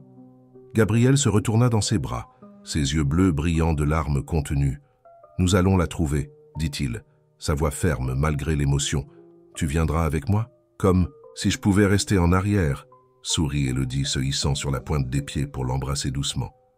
Le baiser fut interrompu par Sophie, qui entra précipitamment dans la salle. « Pardonnez l'intrusion, mais j'ai pensé que vous aimeriez savoir. Les avocats viennent d'appeler. Victor et Marguerite ont accepté l'accord judiciaire. Il n'y aura pas de procès. » La nouvelle fut accueillie avec un mélange de soulagement et de mélancolie. C'était la clôture d'un chapitre douloureux, mais aussi le début de quelque chose de nouveau. « Quand partons-nous » demanda Élodie, ses doigts entrelacés avec ceux de Gabriel. « Dès demain » répondit-il, un sourire sincère, illuminant son visage. « Le jet de l'entreprise peut nous emmener jusqu'en Italie. Sophie, pourriez-vous... »« Je m'occupe déjà de tout » interrompit la gouvernante avec un sourire maternel. « Les valises seront prêtes dans quelques heures. » Cette nuit-là, Élodie et Gabriel s'assirent ensemble au piano, jouant les compositions d'Elisabeth. Mais maintenant, les mélodies ne portaient plus de tristesse. C'étaient des promesses de retrouvailles, de rédemption, d'amour.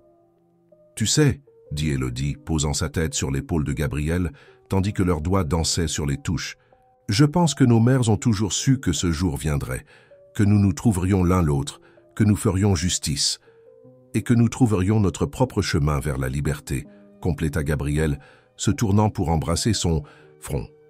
Dehors, le soleil se couchait sur les jardins du manoir, peignant le ciel de teintes de rose et d'or. Une douce brise agitait les roses blanches, favorites d'Elisabeth, comme si la nature elle-même célébrait le nouveau chapitre qui allait commencer.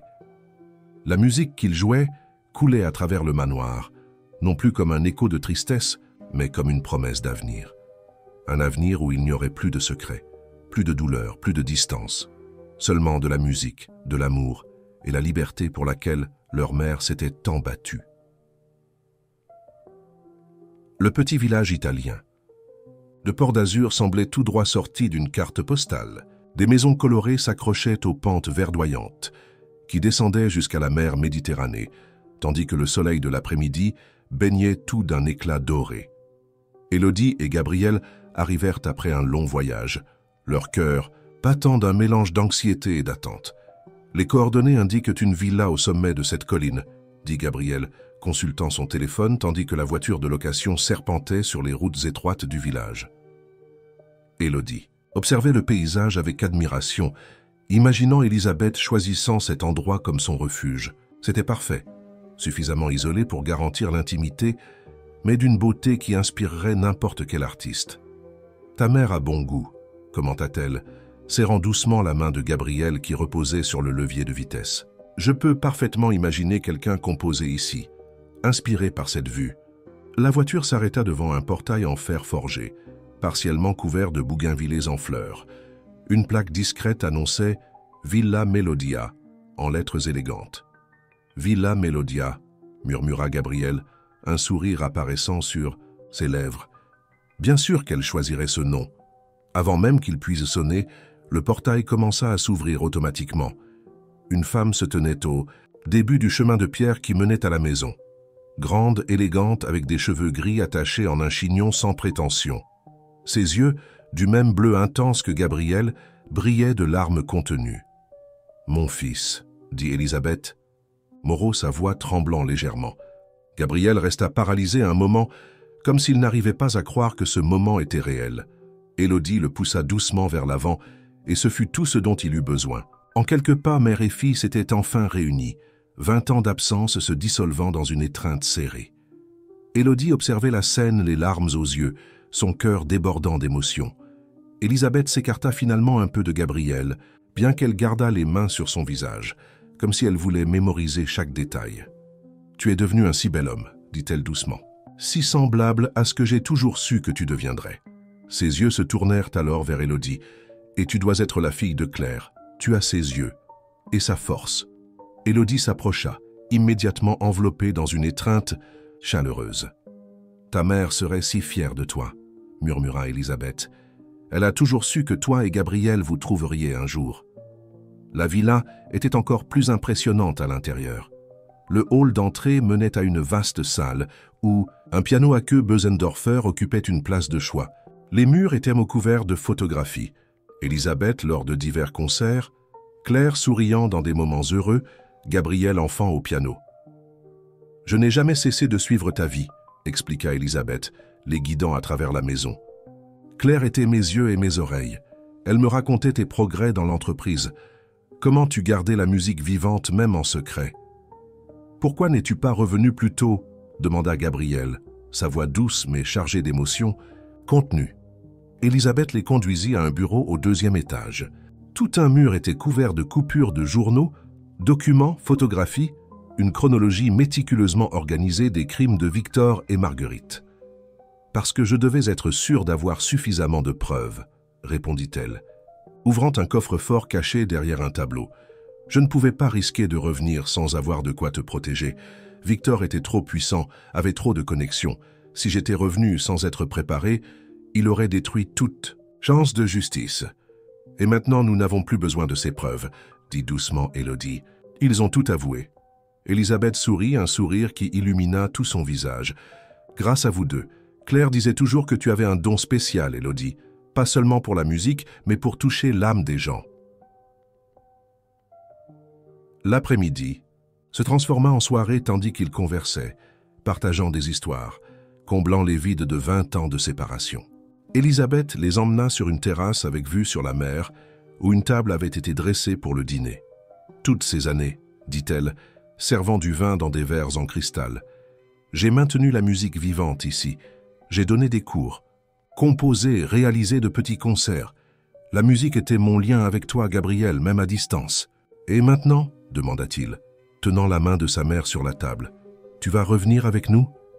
Elisabeth regarda la mère, puis le jeune couple en face d'elle. « Oui, » répondit-elle finalement, « mais pas pour habiter au manoir. Cet endroit a trop de souvenirs. J'ai pensé transformer cette villa en une école de musique, un lieu où les talents peuvent s'épanouir librement. » « Une école ?» Les yeux d'Élodie brillèrent d'intérêt. « Oui, » sourit Elisabeth. « Et j'aimerais que tu m'aides à la diriger, Élodie. Ton talent de professeur ne devrait pas se limiter aux cours à la fondation. » Le soleil se couchait à l'horizon, peignant le ciel de teintes de rose et d'orange. Une brise légère apportait le parfum du jasmin du jardin mêlé au sel de la mer. C'était un moment parfait, un nouveau départ. À la musique, porta un toast Élisabeth, levant son verre, et à l'amour qu'elle nous a ramené. À la musique, répondirent Élodie et Gabriel à l'unisson, leurs mains entrelacées, sous la table, leur cœur battant en parfaite harmonie avec le son des vagues, se brisant sur la plage en contrebas. Les jours à la Villa Melodia passèrent comme un rêve. Élisabeth enchantait Élodie avec des histoires sur Claire, partageant des souvenirs précieux qui comblaient les vides dans son cœur. Les matinées étaient consacrées à la planification de l'école de musique, les après-midi étaient remplis de musique, les trois se relayant au piano, leur mélodie résonnant dans la maison et descendant la colline jusqu'à la mer. Un de ces après-midi, tandis qu'Élisabeth était au village pour régler des questions liées à la transformation de la propriété en école, Gabriel trouva Élodie sur la terrasse contemplant le coucher du soleil. « Un centime pour tes pensées », dit-il, l'enlaçant par derrière et posant son menton sur son épaule. « Je pensais à comme la vie peut prendre des tournants inattendus », répondit Élodie, se blottissant contre lui. « Il y a quelques semaines, j'étais pratiquement prisonnière, sans espoir, sans avenir. Maintenant, l'encouragea Gabriel, la tournant dans ses bras pour voir son visage. Maintenant, j'ai tout ce dont j'ai toujours rêvé. Une famille, de la musique, l'amour. Elle toucha doucement son visage. Et dire que tout a commencé avec un mouchoir, brodé de notes de musique. Gabriel sourit, ce sourire rare qu'elle avait appris à aimer. En parlant de notes de musique, il sortit une petite boîte en velours de sa poche. Il y a quelque chose que je veux te montrer. Le cœur d'Élodie s'accéléra quand il ouvrit la boîte, révélant un délicat anneau en platine. Le design était unique. De petites notes de musique en or rose formaient une mélodie continue autour de l'alliance. « C'est la première musique que tu as jouée pour moi au manoir », expliqua Gabriel, sa voix rauque d'émotion. « Je l'ai fait. »« Faire spécialement pour toi, Gabriel. » Élodie avait du mal à respirer. Il s'agenouilla, tenant ses mains. « Élodie Dupont, tu m'as appris que la musique n'est pas seulement une question de notes, c'est une question d'amour, de courage et de liberté. Tu m'as libéré d'une prison que j'avais moi-même construite. Tu m'as fait croire à l'amour à nouveau. Veux-tu m'épouser ?»« Oui, » répondit-elle sans hésitation, des larmes de bonheur coulant sur son visage. « 1000 fois oui. » La bague glissa parfaitement à son doigt, comme si elle avait toujours appartenu là. Le baiser qui suivit fut interrompu par des applaudissements. Élisabeth était revenue et observait la scène depuis la porte de la terrasse, ses yeux brillants de joie. « Enfin !» s'exclama-t-elle, s'approchant pour embrasser les deux. « Je me demandais quand tu trouverais le courage, mon fils. »« Vous saviez ?» demanda Élodie, admirant comment la bague scintillait sous le soleil couchant. « Bien sûr, Gabriel m'a demandé de l'aide pour le design de la bague. » Élisabeth sourit, ses yeux bleus identiques à ceux de son fils débordant d'émotion. « Claire et moi avons toujours rêvé de ce moment, vous savez. Nous avons toujours su que vous étiez destinés l'un à l'autre. » Ce soir-là, ils célébrèrent avec une petite fête improvisée sur la terrasse. Élisabeth joua ses compositions les plus joyeuses au piano qu'ils avaient déplacé dehors spécialement pour l'occasion. Les voisins du village, curieux de la musique, se joignirent à la célébration, apportant du vin et de la nourriture.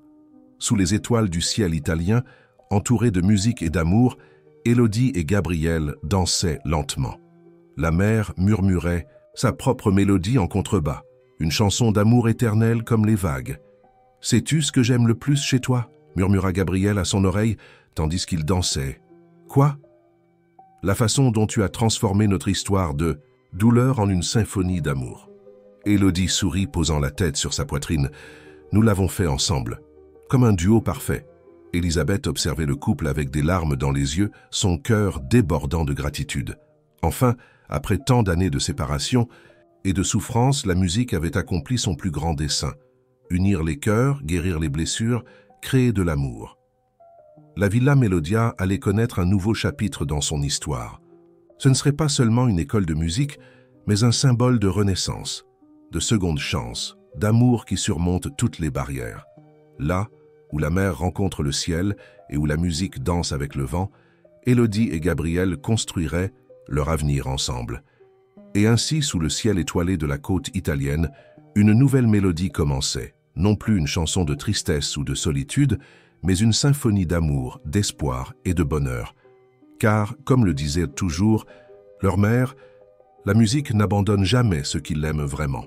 Et l'amour, comme la plus belle des mélodies, a le pouvoir de transformer des vies, de guérir des cœurs et de créer des miracles. Les mois qui suivirent les fiançailles furent un tourbillon d'activités. La Villa Melodia se transformait rapidement. De nouvelles salles de classe étaient construites sur le terrain adjacent, tout en conservant intacte la structure originale de la maison. Des pianos arrivaient chaque semaine, chacun soigneusement sélectionné par Elisabeth, qui insistait sur le fait que chaque instrument avait sa propre personnalité. Élodie partageait son temps entre aider à l'école et planifier le mariage, qu'ils avaient décidé de célébrer là même, à la villa. La cérémonie serait intime, avec seulement des amis proches et les élèves qui commençaient déjà à fréquenter les cours expérimentaux de l'école. Par un matin particulièrement, agitée alors qu'elle supervisait l'arrivée d'un nouveau piano, Élodie trouva Elisabeth dans l'ancien bureau, organisant des papiers. « J'ai trouvé quelque chose que tu devrais voir, » dit Elisabeth, lui tendant une enveloppe jaunie. « Ce sont des lettres que ta mère m'a envoyées au fil des ans. Celle-ci en particulier, eh bien, je pense qu'elle aurait voulu que tu l'aies. » Élodie s'assit dans le fauteuil près de la fenêtre, ses mains tremblant légèrement en ouvrant l'enveloppe. L'écriture familière de sa mère fit serrer son cœur. « Chère Elisabeth, aujourd'hui, Élodie a eu 16 ans. Marguerite l'a fait travailler toute la journée, comme toujours. Mais le soir, quand tout le monde dormait, je suis allé dans sa chambre.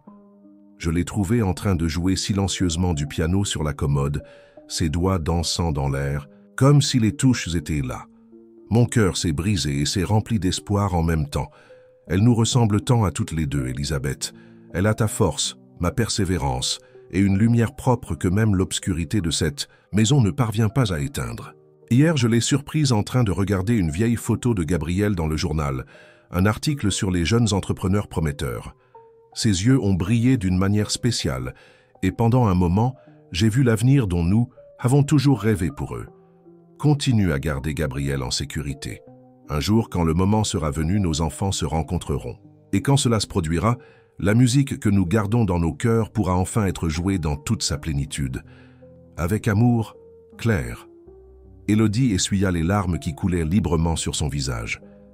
Elle savait, tout ce temps, elle savait que Gabriel et moi, nos mères ont toujours été extraordinaires, sourit Elisabeth, s'asseyant à côté d'Élodie. Elle voyait au-delà du présent, au-delà de la douleur. Elle voyait l'amour qui était destiné à s'épanouir. Le bruit de pas interrompit la conversation. C'était Sophie qui était arrivée d'Italie pour aider aux préparatifs du mariage. « Excusez-moi de vous interrompre, mais les fleuristes sont ici pour discuter des arrangements. » Élodie rangea soigneusement la lettre dans son journal et suivit Sophie jusqu'à la terrasse, où une explosion de fleurs attendait son approbation. Des roses blanches, les préférées d'Elisabeth, se mêlaient à des orchidées dans des tons de bleu doux, créant une harmonie parfaite. « Les fleurs sont comme des notes de musique, » commenta Elisabeth, qui les avait suivies. Chacune a son ton, sa personnalité. Ensemble, elles créent une symphonie visuelle. Le reste de l'après-midi fut consacré aux décisions concernant la musique, la décoration et le menu. Gabriel, qui était retourné temporairement en France pour régler des questions d'entreprise, participait par vidéoconférence, son sourire illuminant l'écran de l'ordinateur portable chaque fois qu'Élodie apparaissait dans son champ de vision. Le soir, après que tout le monde se fut retiré, Élodie resta sur la terrasse, admirant les lumières du village en contrebas. La bague à son doigt brillait sous la lumière de la lune, les petites notes de musique racontant leur propre histoire d'amour. Sophie la rejoignit, apportant 2 tasses de thé. « Vous savez, » dit la gouvernante s'asseyant dans l'un des fauteuils, « dans toutes mes années de service auprès de la famille Moreau, je n'ai jamais vu autant de bonheur qu'aujourd'hui. C'est comme si un cycle se complétait, » réfléchit Élodie. « Toute la douleur, toute la séparation, tout nous a menés jusqu'ici. Et maintenant vous écrivez une nouvelle musique, » sourit Sophie. « Une que vos mères ont toujours su qui serait jouée. » La mer murmurait sa chanson éternelle en contrebas, tandis que les étoiles scintillaient dans le ciel italien. Élodie ferma les yeux, laissant la brise nocturne caresser son visage. Dans une semaine, elle et Gabriel se marieraient ici même, sous ce même ciel. L'école de musique serait inaugurée le lendemain du mariage, un nouveau départ à tous égards. Élodie, appela Elisabeth depuis la salle de musique. « Viens voir ça !» En entrant dans la salle, Élodie trouva Elisabeth au piano, une vieille partition entre les mains. « Je l'ai trouvée parmi les affaires de ta mère. C'est une composition que nous avons faite ensemble, Claire et moi, quand toi et Gabriel étiez petits.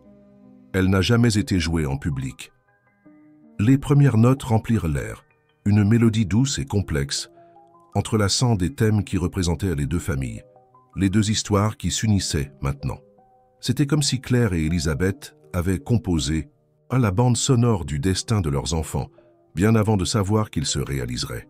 « Ce sera la musique de ton mariage, » dit Elisabeth, ses yeux brillants. « Le dernier cadeau de vos mères pour vous. » Élodie s'assit à côté d'Elisabeth sur le banc du piano, ses mains se joignant aux siennes sur les touches, apprenant la mélodie que leurs mères avaient créée avec tant d'amour. C'était plus qu'une musique de mariage. C'était un héritage d'amour, d'espoir et de foi dans le pouvoir transformateur de la musique. Le jour du mariage se leva parfait, comme si le ciel italien lui-même voulait bénir l'union. La Villa Melodia resplendissait, décorée de roses, blanches et d'orchidées bleues, qui créaient un chemin jusqu'à l'hôtel improvisé sur la terrasse. La mer brillait en arrière-plan comme un miroir géant, reflétant le soleil du matin. Dans la chambre principale de la villa, Élodie se préparait avec l'aide de Sophie et d'Elisabeth. Sa robe, un modèle élégant en soie pure, avait de petites notes de musique brodées sur l'ourlet, un détail spécial qu'Elisabeth avait suggéré. « Quelque chose d'ancien », dit Elisabeth, fixant une délicate broche de saphir dans les cheveux d'Élodie. Elle appartenait à ta mère. Claire l'a portée à son propre mariage. Élodie toucha doucement la broche, se sentant liée à sa mère d'une manière spéciale. Elle est ici avec nous aujourd'hui, n'est-ce pas? Dans chaque note de musique, dans chaque battement de ton cœur, répondit Elisabeth, ajustant le voile avec tendresse. Sophie entra dans la chambre portant un bouquet de roses blanches attaché avec un ruban bleu. Les invités arrivent. Et Gabriel? Elle sourit. Disons que je n'ai jamais vu le jeune monsieur aussi nerveux et heureux en même temps. Le son de la musique commença à flotter dans l'air. Les premiers élèves de l'école, un quatuor à cordes qui avait insisté, pour jouer à la cérémonie, accordaient leurs instruments. La mélodie qu'Elisabeth et Claire avaient composée serait jouée au moment où Élodie marcherait jusqu'à l'autel. « Il est temps », annonça Sophie, ses mains tremblant légèrement, tandis qu'elle ajustait une dernière fois la robe d'Élodie. Le petit chemin jusqu'à la terrasse semblait flotter sous ses pieds. Chaque pas était accompagné par des notes de la composition spéciale, comme si Claire et Elisabeth la guidaient à travers la musique. Quand Élodie émergea enfin dans la lumière du soleil, un soupir collectif parcourut les invités. Gabriel l'attendait à l'autel, plus élégant que jamais dans son costume sombre. Ses yeux, ces mêmes yeux bleus qui avaient été si froids un jour, débordaient maintenant d'amour et d'émotion. À ses côtés, Elisabeth souriait à travers ses larmes, les mains croisées sur le cœur. La cérémonie fut conduite en italien et en français, une célébration de l'amour qui transcendait les langues et les frontières. Quand vint le moment des vœux, Gabriel prit les mains d'Élodie, ses yeux fixés sur les siens. « Élodie, tu m'as trouvé quand j'étais perdu dans l'obscurité, quand j'avais oublié la musique de la vie. Avec ton amour, ton courage et ta musique, tu m'as ramené à la lumière. Je promets de passer chaque jour de notre vie à composer notre propre mélodie d'amour, à jouer notre duo éternel. » Les larmes coulaient librement sur le visage d'Élodie quand vint son tour.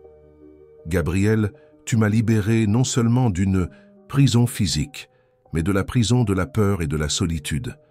En toi, j'ai trouvé mon partenaire, mon protecteur, mon amour. Je promets que notre musique sera toujours de joie, de compréhension et d'amour infini. » Les alliances qu'ils échangèrent étaient uniques, chacune gravée des premières notes de la musique que leurs mères avaient recomposée. Quand le célébrant les déclara mari et femme, le quatuor à cordes entama une version jubilante de la mélodie, et toutes les cloches du village commencèrent à sonner, comme si la ville elle-même voulait participer à la célébration. La réception qui suivit fut une fête de musique et de joie. Les élèves de l'école se relayaient au piano, jouant des compositions qui varièrent du classique au contemporain.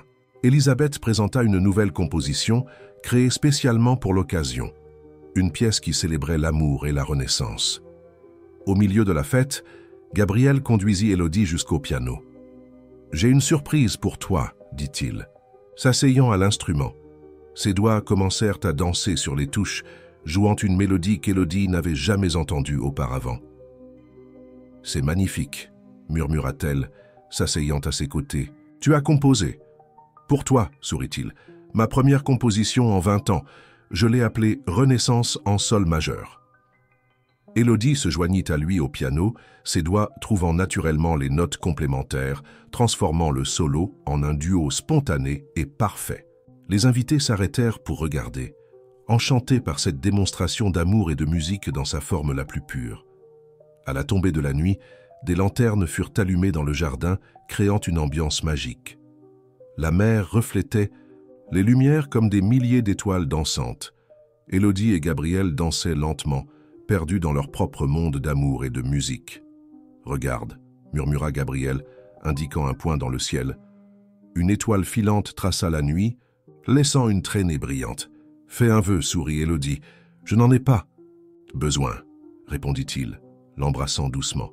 « J'ai déjà tout ce dont j'ai toujours rêvé. » Élisabeth observait le couple, le cœur débordant de joie. À ses côtés, Sophie essuyait discrètement une larme. « Claire serait si heureuse, » a dit la gouvernante. « Elle l'est, » répondit Élisabeth, son regard doux, « dans chaque note, dans chaque sourire, dans chaque moment d'amour. Nos mères ont toujours su ce qu'elles faisaient. » La nuit avançait, mais la musique continuait. La dit Villa Melodia, qui avait été un refuge de solitude pendant tant d'années, pulsait maintenant de vie et d'amour. Le lendemain, ses portes s'ouvriraient officiellement comme école de musique. Un nouveau chapitre commencerait. Mais cette nuit-là, sous le ciel étoilé de la côte italienne, il ne s'agissait que d'amour. De deux âmes qui s'étaient trouvées, à travers la musique, qui avaient surmonté la douleur et le passé pour créer leur propre symphonie de bonheur. Parce que finalement, l'amour est la plus belle des musiques, celle qui ne finit jamais, qui trouve toujours de nouvelles notes à jouer, de nouveaux accords à explorer. 5 ans s'écoulèrent depuis l'inauguration de l'école internationale de musique Villa Melodia. Ce qui avait commencé comme un rêve s'était transformé en l'une des institutions musicales les plus respectées d'Europe. Les jardins, autrefois silencieux, étaient maintenant remplis de musique et de rire, tandis que des élèves venus du monde entier poursuivaient leurs rêves musicaux. Par un matin de printemps particulièrement beau, Élodie marchait dans les couloirs de l'école, son ventre légèrement arrondi annonçant l'arrivée de leur deuxième enfant. Sa fille, Claire, âgée de 3 ans, courait devant elle, ses boucles brunes dansant au vent tandis qu'elle saluait chaque élève par son nom. Le son d'un piano familier l'attira vers l'une des salles principales. Gabriel était assis à l'instrument, enseignant une mélodie simple à un groupe d'enfants de l'orphelinat local. Son visage, autrefois toujours sérieux, s'illuminait maintenant de sourires fréquents, surtout quand un élève parvenait à maîtriser un passage difficile. « Papa, Taresmoub » s'écria la petite Claire, courant dans les bras de son père. Gabriel la prit avec aisance, l'asseyant à ses côtés sur le banc du piano. « Princesse, » sourit-il, « veux-tu montrer à tes amis ce que tu as appris ?» Avec la concentration, caractéristique des Moreau, Claire posa ses petits doigts sur les touches et commença à jouer une version simplifiée de Pour Élise. Les autres élèves applaudirent avec enthousiasme quand elle termina, faisant rougir de plaisir la petite fille. Élisabeth, qui venait de rentrer d'une tournée de concerts de bienfaisance, trouva la famille réunie dans la salle de musique. Ses cheveux étaient maintenant complètement argentés, mais ses yeux gardèrent le même éclat vivace. « Grand-mère !» Claire sauta du banc du piano dans les bras de sa grand-mère. « Mon amour !» sourit Élisabeth en embrassant sa petite fille. Ses yeux rencontrèrent le ventre d'Élodie. « Et comment va mon futur pianiste ?»« Très actif, » rit Élodie, caressant son ventre, « surtout quand il y a de la musique. » Les élèves prirent congé, laissant la famille seule dans la salle. Gabriel s'approcha d'Élodie, l'enveloppant dans ses bras tandis qu'Élisabeth s'asseyait au piano avec Claire.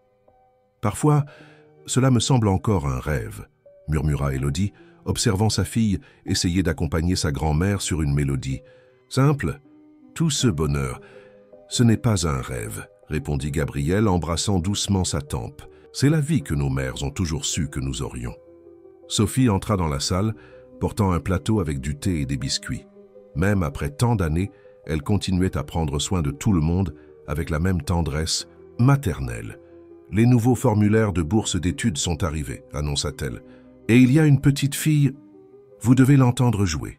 Elle a le même don que vous aviez à son âge, Élodie. » L'après-midi passa tranquillement, avec la famille réunie dans la salle de musique. Elisabeth racontait des histoires sur sa dernière tournée. Claire pratiquait ses gammes, et Élodie et Gabriel discutaient des plans pour étendre le programme de bourse d'études. Au crépuscule, alors que le soleil peignait la mer d'or, tous se réunirent sur la terrasse pour le dîner.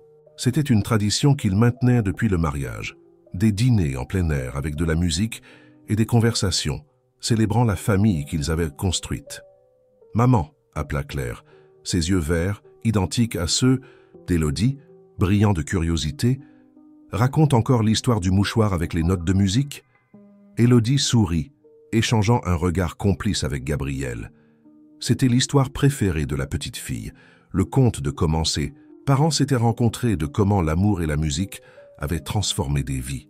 « Il était une fois, commença Élodie, une petite fille qui croyait au pouvoir de la musique pour guérir les cœurs blessés. » Tandis que l'histoire se déroulait, le son doux de la mer se mêlait aux notes qui venaient des salles de classe où quelques élèves pratiquaient encore. C'était une symphonie parfaite, la musique de l'amour, de la famille, de la vie qu'ils avaient construite ensemble. La Villa Melodia continuait d'être un lieu de transformation où les rêves musicaux prenaient leur envol et les cœurs trouvaient leur propre mélodie. Élodie et Gabriel avaient créé plus qu'une école. Ils avaient créé un héritage d'amour et de musique qui se perpétuerait à travers les générations. Et ainsi, sous le ciel étoilé de la côte italienne, la musique continuait. Parce que certaines mélodies ne se terminent jamais, elles se transforment simplement, grandissent et trouvent de nouveaux cœurs à toucher.